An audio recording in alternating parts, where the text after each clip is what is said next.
Hello, everyone, and welcome back to the Pushing Buttons podcast with Marks and Anniepoo. My name is Marks, and I'm spontaneously French. Damn, okay, you're going for... All right, cool. It's true. You are spontaneously French. It happens all the time. But anyways, the strange voice that you're also listening to is Annie, and I sure talk a lot for someone so small. Hold on a second. Okay. What do we talk about first? Your title or my title? Let's go with yours. This is more funny. Okay. Fine. I'm sorry. I'm a little hung up on the fact that you think your title for me is more funny, but we're going to keep on going. Yep. I have a cat. I have two cats, actually. But Yes. One of my cats is, for one, smaller than average. She's 6 years old, but she's still about the size of, your average adolescent-sized cat. She is also extremely loud. And as we got to hear a little bit in the previous episode, she talks a lot for someone so small. And I've taught her a trick. I'm teaching her a trick still, actually, where if I point at her and I say to her, for someone, and it's very specific too, it's a very specific point, but when I say for someone so small, you sure talk a lot, and she'll meow back at me, and it's very cute. I mean, hey, listen, because we actually got that on the podcast last time, I thought that was good congruency, but also, too, I think that's just really funny, the fact that you're literally teaching your cat to meow when you say that exact line. Of course, the point as well.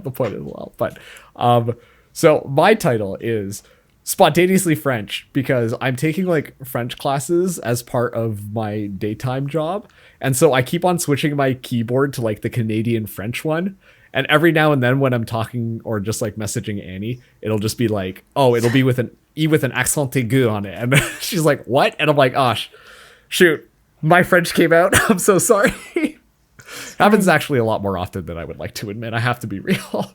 It's okay. We make these mistakes all the time. I did it to somebody else recently too, but not with the French keyboard, with the Vietnamese keyboard. You did that to me. Wait. Was that to you? It was to me because you said something and I'm like, what? And you're like, that's my Vietnamese keyboard. And I'm like, okay. I definitely thought it was to somebody else. I'm losing my mind. Yeah, it happens. But okay, so things are chaotic right now, if you couldn't tell how this energy has just started off. But as a result, we're going to be just doing a fun Q&A episode. We tweeted out, hey, if you have any questions for us, please let us know. We want to answer some questions. And on top of that, too, that gives us a little bit more to talk about on the podcast. So we've compiled a couple of questions that we're going to sit down and just kind of chat between the two of our experiences and also bounce off each other. Give you guys an idea of where we both weigh in on some of these things.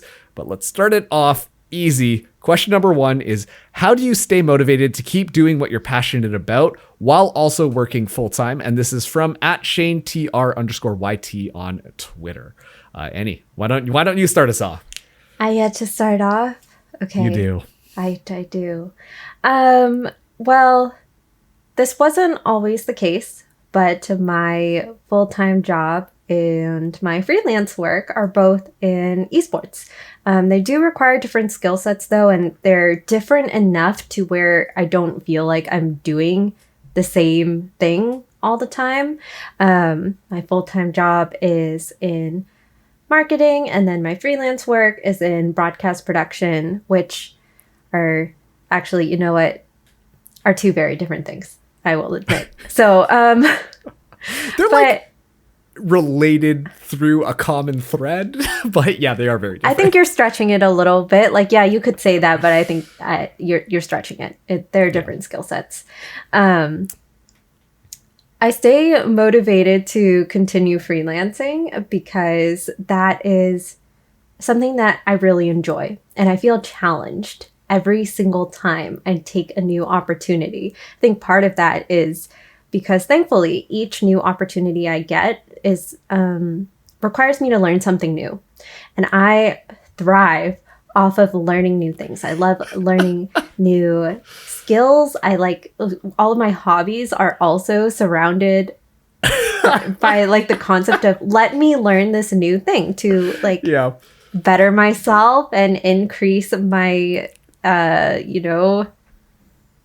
level of interesting human. Like I have all of these things that I can do, so much knowledge. But should we talk about your hobbies and your search for hobbies? My existential crisis about how I keep monetizing my hobbies. Yeah. I keep monetizing my hobbies. I like esports. Esports used to be my hobby. And it became a side hustle once I started getting good enough to get paid work for it. But yeah, progress really drives me. And this desire to be better than who I was yesterday is something that I am really driven by. So that's why I keep doing both, despite them really sucking up all of my time.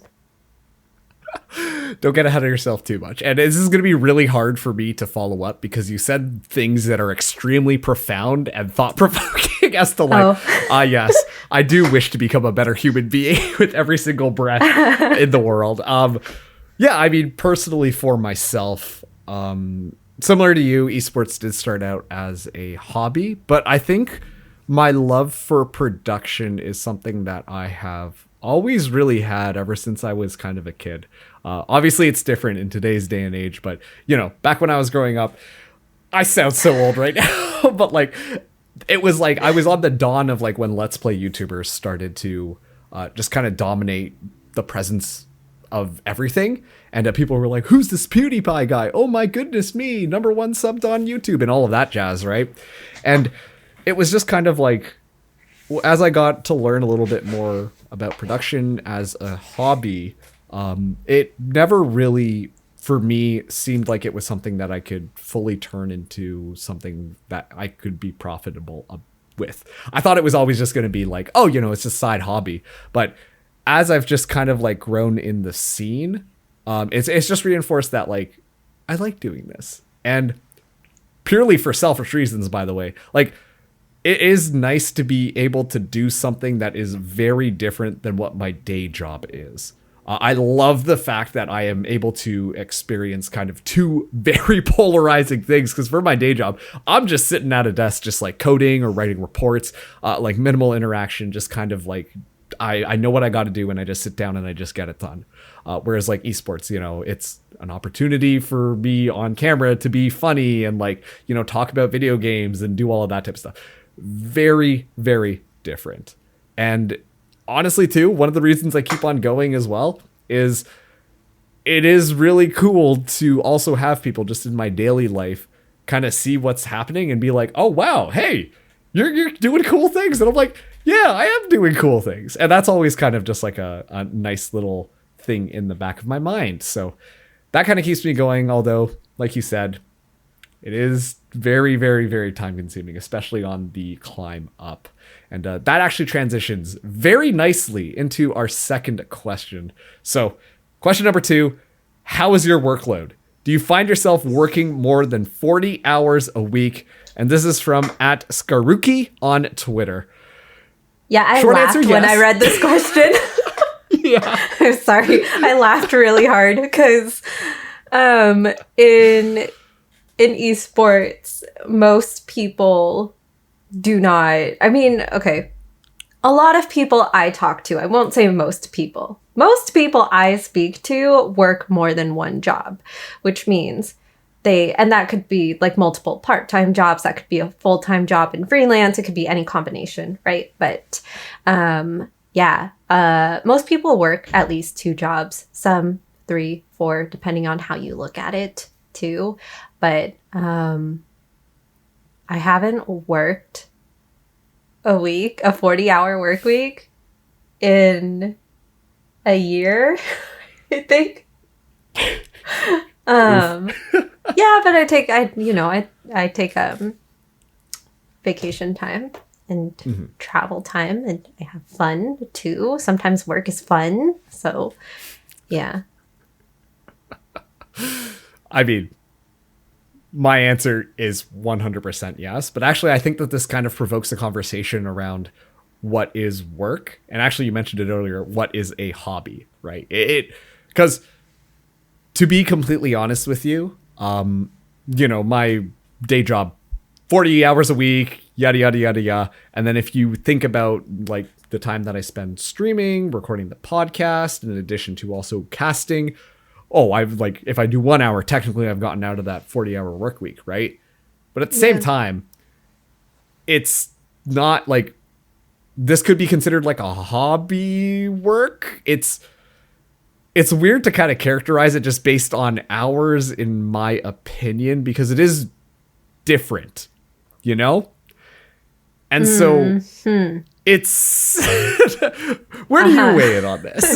I'm trying to comprehend what you're telling me right now.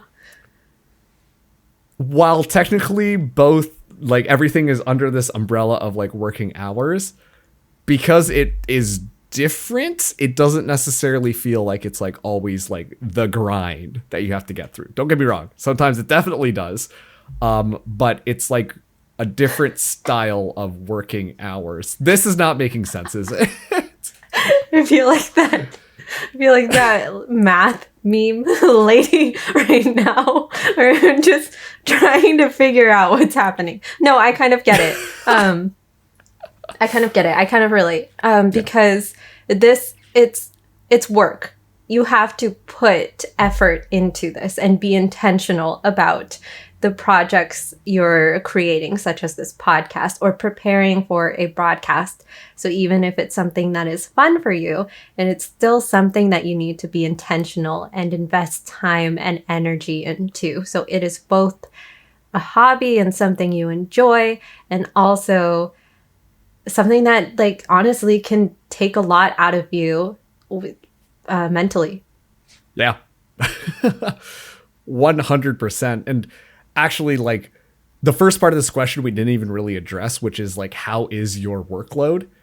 And you talking about the mental game is huge, because when you think about all of these different balls that you are kind of juggling up in the air, maybe like plates, because if you drop one, then it shatters.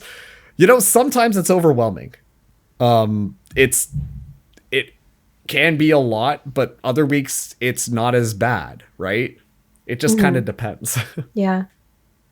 But you had a really busy week recently with broadcast work. No? Yes, you did. Okay. You've had, I think there were other personal things mixed into it too. Because you had your marathon. Campus Clutch. Okay. And you also had your full-time job on top of a bunch of other things going on in life, regular life things. Podcast recording, I believe, might have also been that week. I don't really know. Yeah, but it was the start of that week. Yep.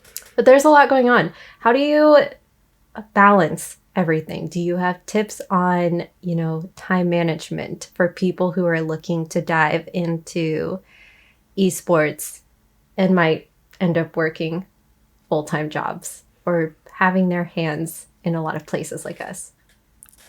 I'm going to be completely honest. I think that organization and time management are such huge skills that, like, thankfully I was able to kind of pull out from, like, when I was in academia, like my master's degree. I've talked about this before. She's educated. Okay, come on. You're so smart. I can't believe you have a master's. Great, here we go again. But no, that guy, like, your brain right now is the same brain you used to get a master's. I'm sorry, that's me. That in. No, but the same, like, anyways, okay. But the fact of the matter was like, when I was in my last semester of my master's, I was vice president on student council, and we were trying to figure out a bunch of different events that always happened for our department in school full-time, balancing a 5-course load, in addition to working 3 part-time jobs. There were some weeks where I was busier than I have ever been in esports, and I actually had a couple of breakdowns. I'm not going to lie. But I learned a lot of really important time management skills on my own personal work style and how I can make sure to maximize things, but also too, I know when to back off. I've gotten like, we've talked about it a lot on this podcast about choosing meaningful work and stuff like that. And even though like I'm like, haha, I'm bad about it, compared to before, like I have made miles from where I was before. Like there were some weeks where I was only getting like 5 hours of sleep and honestly doing homework or assignments Like up until total? 2:00 in the morning. Or you mean no, like per day? Okay. Yeah, per day. And it was like, holy crap. no, okay. that I would not have survived. But That's like much better. my Google Calendar, what I would do is like I would block off like hourly chunks to be like, work on this for an hour. Done? Work on this for an hour. Then work on this for an hour. And it would just line up my day. And that went on for 3 months until COVID hit. And then half of my jobs got canceled. And same with a bunch of school.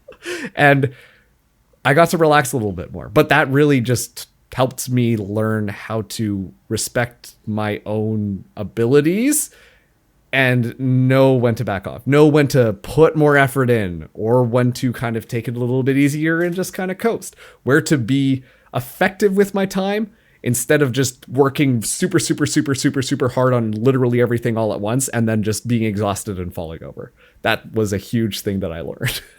Yeah. I thought I was bad. Yeah, kind of.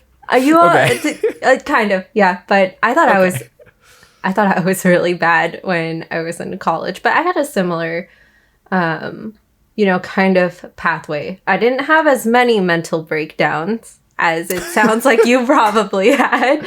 But I also in my undergrad worked 2 part-time jobs in school full time. We were on the quarter system though, so I had 3 to 4 classes each quarter instead of taking 5 classes per semester or such. In addition to volunteer activities and extracurriculars and all of that good stuff, it was busy. But I never really learned how to not be busy. And I see that a lot now in, wow, this really cool thing is happening. I must take this gig, even though I know there's so many other things going on. For example, this happened very recently as in like yesterday. So I worked the FaZe Clan Invitational. Yes, very cool. This past weekend. Yes, very cool. But I'm also moving this week. And I got the keys for my place on Friday. But like I haven't really packed up all of my crap or like moved all of my crap. And I could have just I probably shouldn't have taken that gig given that I'm going through a big life transition right now. But you know what? I did, and we deal with the consequences. And this week I still have to work my full-time job, and now I'm just having an existential crisis mid-recording. I said at the beginning, if you have an existential crisis, we can... You didn't. Okay. You said that off record. There's no proof. Yep. Damn it. I called that so hard though. But it's like, it's a lot. Doing a lot. You really have to learn time management skills. But if you wanted like a specific breakdown of what my work actually kind of looks like each week, I would say, so I'm a salaried full-time employee, which means that I might not always hit the 40 hours that is part of a standard full-time job. I might work 30 hours some week. I might work 50 hours some week for my job. But let's say on average, 40 hours per week for my full-time job. I spend an additional 8 to 24 hours a week freelancing, depending on what's going on that week, what gigs I have, any preparation. I don't know why that was so hard to remember. Preparation work that I might need to do, such as building out a show in OBS or vMix or studying observing or something, can take a lot of time. And I also include my volunteer hours on there because I also do some volunteer work in esports. Is an additional like 2 to 10 hours based on what's going on each week. So some weeks, say on average, I work 50 hours. No, not on average. At minimum of like 50 hours each week. And some weeks working is literally all I do. All you and do. it can get up to like 70. I don't think I've ever hit an 80-hour work week. That's not possible. That's literally just like, if you're working in an 80-hour work week, you need to go to therapy. But probably like 65 is the limit for how much I've done, is about 65 hours. Okay, so I did work an 80-hour work week. Oh that my was God. after that one time that I went, like when Did I you got go to back therapy? from no. When I got back from the West Coast, remember? Because then I was literally booked for like 7 days in a row, in addition to working my full-time job. Oh my God. And those were about like 5 to 6 hours a night. Some of them went up to 8. That was the longest one. But yeah, we hit that 80. I'm not too proud of that one. That was a rough week. I felt like death. Would not recommend. Would not recommend, indeed. No. Yeah. Health is wealth. Take care of yourself. That's what's important here. I will advocate for that for life. No matter how busy you are, if you're not feeling good about yourself, I think you also just don't do as good of a job as you could have if you were feeling good and somewhat on the ground. Eddie's pouting right now. I'm making a face because earlier today when I was getting ready to record this podcast, I was putting on my makeup, doing my hair and stuff. But before that, I looked at myself and I was like, damn, I look tired. Like, I look tired. I need to sleep. I've been having sleeping problems, but that's mildly relevant. I've just been really stressed and I've been going through a lot. And I'm like, shit, it's cussed again. No, but like it shows. It's showing in my face. And I think it's showing in the way like my body language too. Like my neutral stance is just tired and exhausted. And it's not fun. I feel that sometimes. But okay, let's move on. Question number 3. Could be an interesting one. How do you manage your budget while working freelance? And this is from Kipsy PH on Twitter. So I can start this one off. As somebody who has a full-time job, I'm going to be honest with you. I balance my budget based off of Hold on. that salary. You started with as someone that has a full-time job, as if I don't also have a full-time job. I know you do as well. But I am saying personally on my own like budgeting system, how I do things is I only look at my full-time job income, and everything that I make in esports or streaming or whatever, that is supplementary to that income. And honestly, I look at that money as more of like I can get new equipment, or I can get fresher fits because I'm wearing the same clothes that I have worn from 6 years ago. So now they're changing. But I like it is gravy on. That's a really bad way of saying it, but you know, that's how I think money wise coming into esports. I've got that backbone, and then I can build off of it with a little bit here or there just with the esports money. Yeah. That is actually pretty common for people who work full-time jobs, like me. Also, I also work a full-time job, and I you have to say it just like I did. Forgot. I don't remember how you said it, but I didn't like the way you said it, so I'm not going to say it that way. But I, looking outside of esports as well, I have friends that freelance in videography, photography, and also as DJs. And I have a DJ friend who I saw him working at a wedding this summer, and we went up to talk, and he was talking about how finally, after I think a couple years of doing freelance work, and also, mind you, working either part-time or full-time, on top of that, he's bought all of his own equipment. So he doesn't have to rent out or borrow other DJs' equipments for when he gets these gigs. And now he's finally at a point after a couple of years where he's actually making income from it, because everything up to that point was invested into new equipment or invested into, other work-related expenses. And up until very recently, that's what I had to do as well.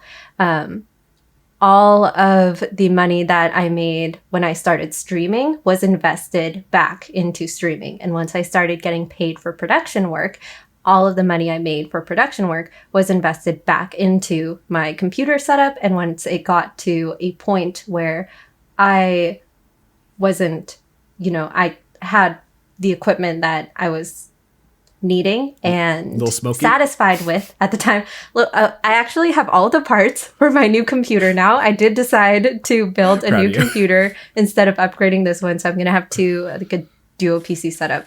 But anyways, the extra money that, I have either goes into my savings or goes into like travel funds. Because I've mentioned this to you before, Marks, but I don't tell people this very often. When the pandemic hit, I had a pretty hefty travel savings saved up for like when I wanted to do international travel. I never did the international travel because the pandemic hit. And that money, instead of traveling, I used it to invest into my PC setup because I was not a PC gamer prior to the pandemic. And it's all come full circle. I've taken that money, I've used it and invested it and brought it, and it's blossomed into something new. But, the two of us do speak as people who are privileged enough to work full-time jobs and have salaries that we can, use for our living expenses. So, yeah, I mean, also too, I think that like the way that you framed it is really good because it's almost like a startup. And I hate that we're kind of comparing this to a startup, but at the same time, the initial cost that you have to use to try and get yourself up to par, you're not going to be like rolling in the bucks, right? Like you're not necessarily, at least based on my experience, I don't want to speak for you. I don't think that I would even now like make enough money from freelancing to be able to sustain like my rent, buying groceries to cook for myself, all of those types of things. I would need to find supplemental sources of income in order to keep myself afloat. And, I'm somebody who values stability when it comes to finances. So for me, like, that's why it's really difficult for me to be like, yes, I am just going to do esports and video games and make a career out of it. Because quite frankly, with where the numbers are right now, that wouldn't be enough to, first of all, sustain my living, but also to start looking at something a little bit more down the line, financially speaking. I'm not sure if that's the same case with you. I mean, there was a point in May where I was like, I can't do this anymore. I was working my old job and freelancing at the same time. And it became a lot because I was frustrated for a lot of different reasons. And this is not super related to the question, but kind of relevant. Anyways, I was really frustrated with my job. It was not flexible, so I couldn't take some gigs that I really wanted to do. And also my heart just wasn't in my full-time work anymore. So I quit and I was like, I am just going to freelance for the next few months while I look for a full-time job. And that is going to be the way I am sustaining myself. I also had like good amount of savings. Yeah. So that's what that thing is called, savings. Because you save it. I saved you on that one. Don't worry. You can continue. I'm so cringe. But anyway. Damn, you're witnessing a murder live on podcast right now. That's why I say on cast all the time. Anyways, continue. So yeah, I don't think I also would probably not have been able to sustain myself just off of how much I made freelancing.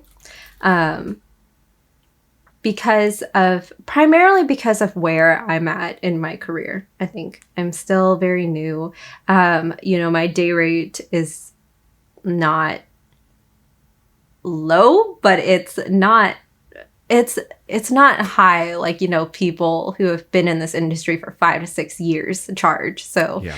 It is unrealistic for me, I think, to just freelance. Like eventually I probably would have taken a part-time job if I wasn't able to find full-time work in addition to freelancing. Yeah. It's tough out there. We're in the middle of a recession, according to most news articles. So money, it's tough. But okay, we're going to change gears, move into question number 4, which is, in your opinion, what skills would you recommend someone to pursue if they want to see themselves in a role like yours? What opportunities should they look for? This is from @the_chipmunk_punk on Twitter. Yeah, you know what? We talk a lot about me. I want to hear about you. Whoa, this is like some of our private conversations right now. And he's just Can we give context? I'm like, wait, what? And you're like, I always talk about me. You never talk about you. And I'm like, I feel the opposite way. That I always talk about me and you never talk about you. You know, two sides of the same coin. Yeah, sure. Sure. I'm right, you're wrong, but we can continue. Please tell me about yourself. All I'm going to say is on the last episode, you said that I was right and you were wrong. I'm just saying. Okay. Anyways, I'm keeping score. Okay. So, what would I recommend people try to work on for skills? I'm going to speak specific to casting. You know, if you want to be an epidemiologist, we can talk about that somewhere else. I don't think now's the time to talk about that. But okay. So when it comes to casting, there's a couple of things. The biggest thing I can think of, no matter how much you know the game, no matter how much you are a big brain in Valorant, Overwatch, Rainbow Six, Rocket League, whatever, you have to be able to talk with someone in a recording setting. And it's not just a, like, oh yeah, when I talk, and then the other person can do it. There's a lot of cues you have to give. You have to be comfortable to talk to the other person. You have to also trust the other person that you're casting with, and you're not just talking to them. I think that's very important because a lot of people are just like, I could just hop on the mic and talk and then it'll be fine. It's like having a casual conversation. You're making an entertainment product. I learned a lot of these skills because I had worked at a radio station previously, and being on the air, interviewing people, all of that type of stuff. You kind of pick all of those things up. If you can master I can say my piece and I'm comfortable giving it to my co-caster or hosting and being comfortable on camera, then you can fill in all the bits of pieces about the details. You can talk strategy, make it concise. You can talk gameplay, make it concise. But what really makes or breaks a really good cast, in my opinion, is being able to read and set up your partner for success and have your partner think exactly the same thing for you, and then you just vibe together. There's a lot to be said about the on-camera appearance and being comfortable speaking in front of a mic. A lot of people have to kind of get over that, but I'm going to assume that is kind of put in place. If you really want to kind of take that next step in becoming a good caster, it's all about working with the other person that you are on the microphone with. And I said this before, someone actually came up to me during the Red Bull Campus Clutch and was just like, how do I do this? And this is the exact same advice that I gave him. Just start small. Like grassroots organizations, that's the best way to get in, make friends with the community as well, and, you know, have a good time. If you're not having a good time and you're just chasing the bag, that just doesn't work in a production environment, specifically for casters. I can't speak for observers or producers as well, because there's a lot of us here. Like, straight up, it's incredibly competitive. And if you're very clearly just seeking the bag, people don't want to work with you. So get the experience, do the reps, and then that'll open yourself up to other opportunities down the line. But, you know, don't just expect to go in there and be like, I am #1 caster. They just haven't noticed me yet. Because then you're like the actor who's just like, oh, I'm all that. Just no one has looked at me. And one day they'll realize my elegance. That usually doesn't make a good actor, is all I'm saying. But yeah, that's for the casting stuff. Now to you, Annie. No, I was curious about something. We're going to talk about me already? I was just saying, you know, we talk about me a lot. I want to hear more about you. With the reverse. Marx is having a mental breakdown right now, but oh, thank you for our audio. That's for the audio listeners. You know? Yeah. Thanks, Annie. You had mentioned you learned a lot of your skills from your radio gig before, right? Where did you have any other places where you were challenged to learn, new skills that helped you in becoming a caster, perhaps in how you present yourself when you are working on, a media or a video production or engaging an audience? A core memory has just been unlocked right now. Oh, And really? This is going to be really funny. So the context of this, for those of you who also watch like my streams and stuff like that, I was heavily involved in a community called the Community Hunters, right? Where we would make YouTube videos about guides on how to get achievements in video games. And a lot of that was the start, I guess, of like how to bounce off of each other, but it's super awkward and cringe, and I hate rewatching it because it's just such like I am a child in it, and I am uncomfortable and awkward. But like I said earlier, right? I'm always uncomfortable and awkward. And I'm in my mid-20s, so.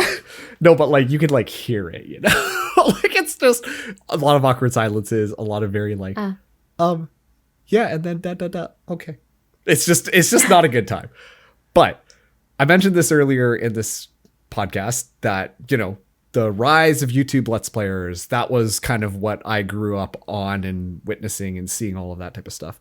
And I decided to be the little scholar that I am, and I took a course that was advanced above like all of my grade, or not my grade, my year at university. This is my undergrad. So I show up at this course and I'm like, nobody knows who I am. And they're all about to graduate. Okay, cool. You know what? I don't give a shit anymore. I'm just going to kind of just do my thing. It's fine. And then a presentation came around. I had to give a presentation on, it was a health marketing campaign about I think it was like sugar taxes or something like that. And I was like, you know what? What if I just made this as fun as possible, completely go off script from what everyone is expecting, and make this like something someone would watch on a YouTube Let's Play? That was my goal.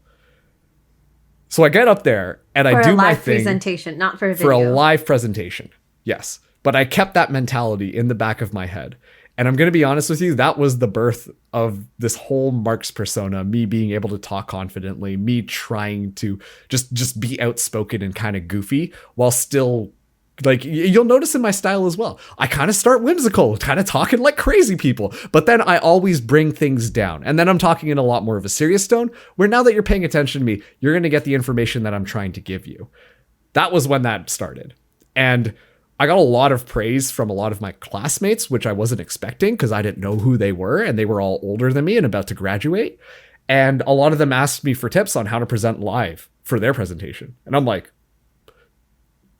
what? And I think that was because shortly after that, I started working at the radio station. And I remember thinking like, okay, if I'm going to go on air, I'll just kind of, bring that part out of me because clearly people like it. So we'll see how that goes. And that was the start of Mark's. The start of Mark's. Birth of Mark's. I guess the moral of that story is just, you just got to go for it sometimes. You never know what's going to happen. You got to put yourself out there. Yeah.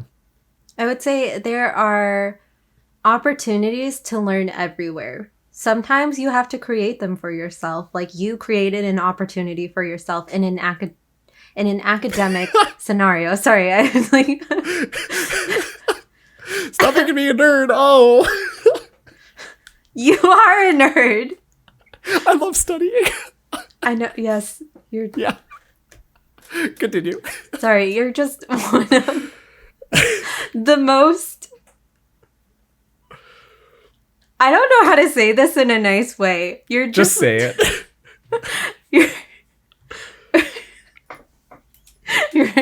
For one, you're just a nerd. You love studying, but you're also an old man who just likes... This guy has his night routine fixed.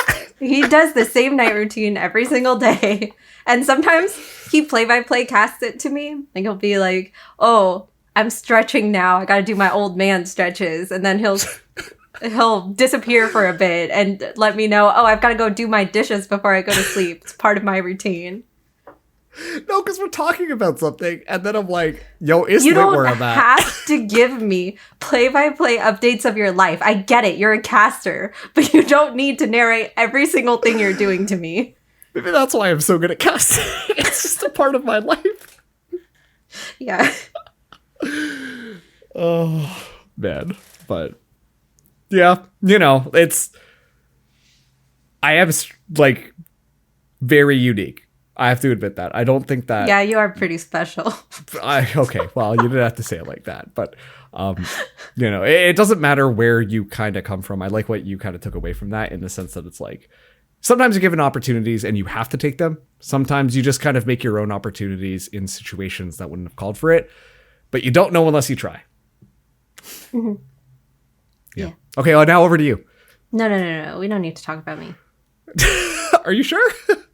Okay, I guess we can talk about me. But, just give us like a quick, yeah. Yeah. So we can talk about this in a later episode because a lot of people had production specific, like backstage specific questions. So we can talk about skills and opportunities a bit later specific to that.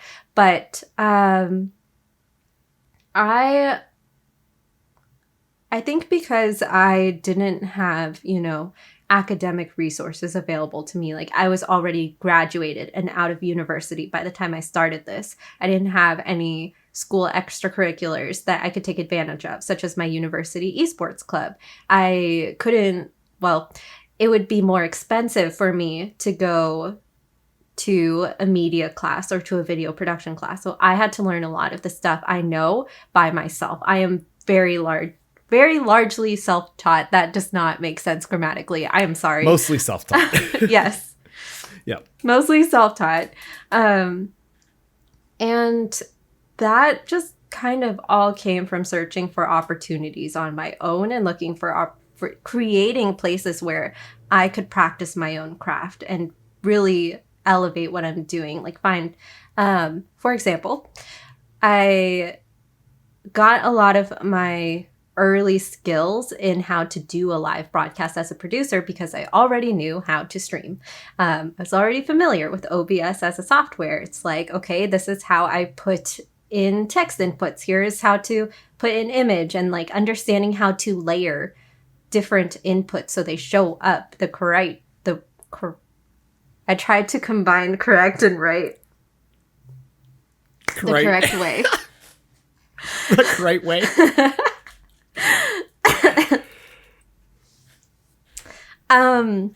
Most of my entertainment value is just being cringe and making small mistakes like that. As you can tell, I have bad grammar and I try to combine words.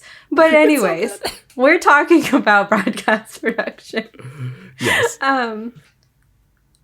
Yes, I created an opportunity to learn how to use OBS by just live streaming. Also, when I'm watching TV or I'm at a sporting event, it's nice to just watch and try to get into the minds of the people behind the scenes. So when you're watching any traditional sports, for example, will oftentimes have replays.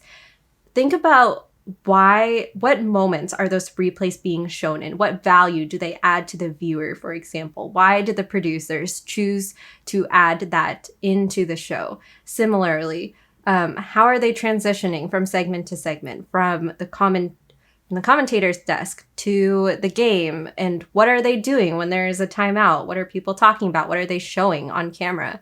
What graphics are being pulled up? What stats are they looking at? When are they showing it? And also perhaps how are they showing it too? Looking at the more technical parts. Are they using a stinger? Are they using fade transitions?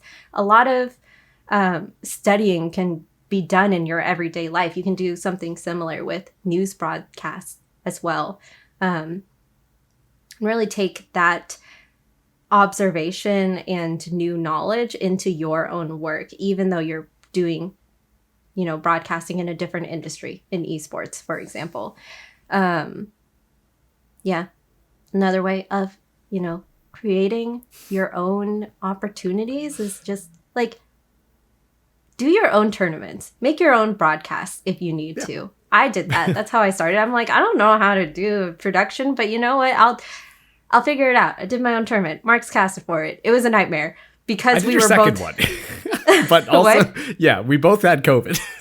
Yeah. That was a nightmare, but it was an opportunity for both myself and my community to learn new skills. And it was something that I added to my resume when I was going to people, saying this is what I've done before and why you should hire me.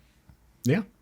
And that's honestly really good. But like you said, let's save that, because I think that warrants a whole discussion on its own for a future episode, because there's a lot of technical stuff that we can kind of talk about. But let's move to our fifth and final question here, which is, what has been the most rewarding part of working in esports for both of you? And this comes from @AshCasts on Twitter.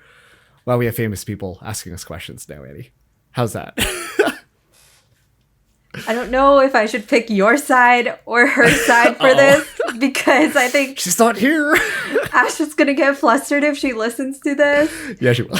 And I also don't want to make it awkward and leave you to be the only person saying it. But you know what? I've already kind of left you to say it. See, I'm just so... Move to answer the question. Okay. Do you want to start, or do you want me to start? Fucking spirit. Or do you want to start? Because when I started with the first question, you said this is too profound and I can't follow up with this. Is this a similar situation? This is going to be a similar situation. Okay. You actually wrote your answer down, and I'm like, oh my. Okay. I'll go first then. Panic. I'll go first. So for me, the most rewarding part is just being able to pursue my passion and to combine two things that I really enjoy in life. One of which is just gaming and the gaming community, and also doing things for others, like making other people's day better. So a lot of my volunteer work in esports and the projects that I'm really excited about usually revolve around breaking down barriers for people. Something that is very prominent in esports right now is breaking down barriers for marginalized genders.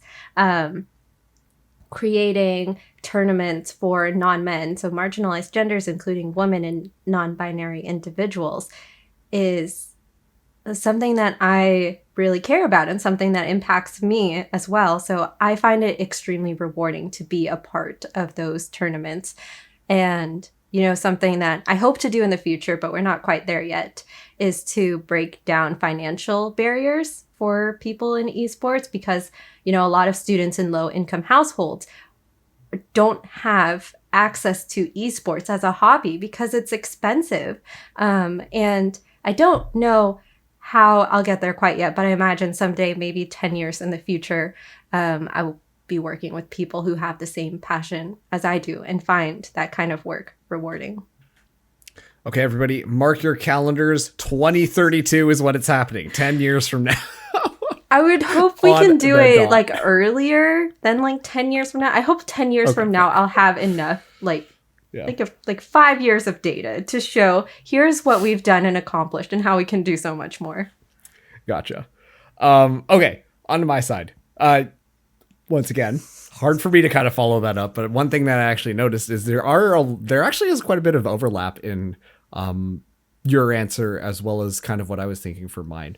I think one of the biggest things that I really do like about working in esports, and especially too, it's just kind of like the connections that I have made. And I actually don't like using the word connections here, because it's just like you get to know different people from like me all over. Yeah, no, straight up. Like, there would have been no chance that we actually would have met. You are in Seattle and I am in Toronto.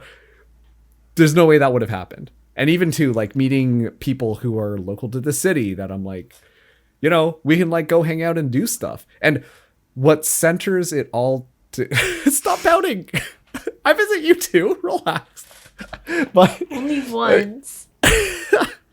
honestly, I'll probably visit you again because my friends want to come back and conquer the mountain and not die this time. But that's the conversation for another day.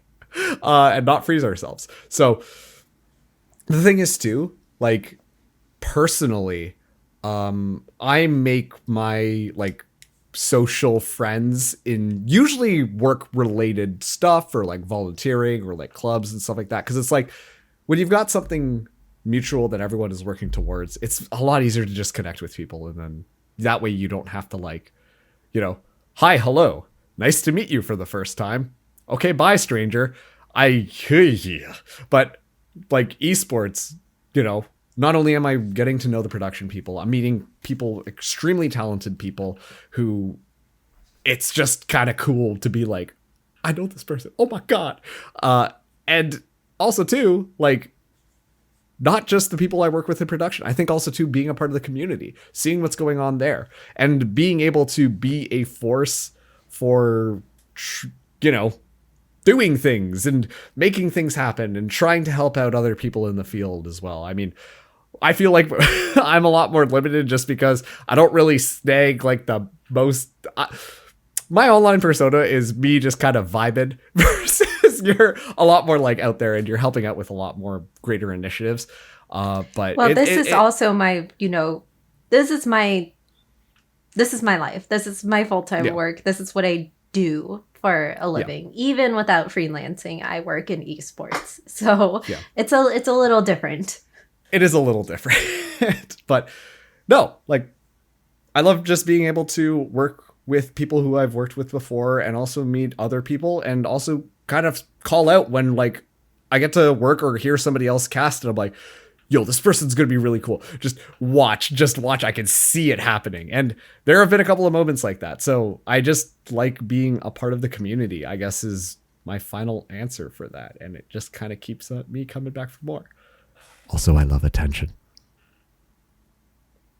I was hoping for a reaction there, and you didn't react. God damn it! I'm speechless. Like I don't know what to say. I couldn't tell if you were serious or if you're joking because low key, you kind of do really love attention. So no, I know I kind of do, but you know, I try not to have an ego about it. So it's internal workings. We don't have to get into a whole dissection of the mind of myself here. But you're doing the thing again. I'm just nodding my head. It's not that amusing. I'm just nodding my head, bro. Yeah, okay. But okay. So those were 5 questions that you guys asked us. Hopefully our answers were interesting and helpful towards you. I do want to mention we're thinking about kind of rotating a question or two in at the end of their usual episodes as well. So if you do have more questions, feel free to ask us on Twitter. You know, our Twitter is at pushbuttonspot. Oh my God. This is episode 6. This is episode 6. I know. I know. Or, you know, our personal Twitters are linked to that account as well if you follow us. And on top of that, too, because we're on YouTube, if you have a question there, feel free to just leave it down in the comments as well. And then that way, you know, in addition to just kind of hearing about what's going on in our lives, hopefully we can spread some wisdom. I don't know why I said that like that. As long as I got to laugh at you, I guess that's fine. I'm uncomfortable. Okay, that's gonna go. What? I'm uncomfortable. And cringe, apparently. But uncomfortable and cringe. Oh, that's actually a pretty good title. I'm gonna write that one down just in case. But that's gonna wrap up this Q&A episode. And do you have any final thoughts or words for us? I do actually this time. What? Yes, surprisingly, I do have final words. We talk about me a lot, so make sure you're also asking Mark's questions. Please, ask the poor man a question. But other than that, I am still LFT looking for thoughts. That was my last one. I need some more. So if you have any, please send them in. Almost stuck the landing. It was like It was a 10 out of 10, and that last word just kind of fell off, so it's going to be an 8 out of 10. So close, yet so far. But that's going to be it for the Pushing Buttons podcast with Marks and Anniepoo. We will catch you next time. Thank you guys for watching or listening, and make sure to like, favorite, subscribe, do all of that jazz. And if someone you know would be interested in listening to this episode, feel free to send them our way. Wow, we're all just stumbling over our words today. You've got that's not the octopus, but you've got a ditto on your head now. For the audio listeners. Okay, that's it. Bye, guys.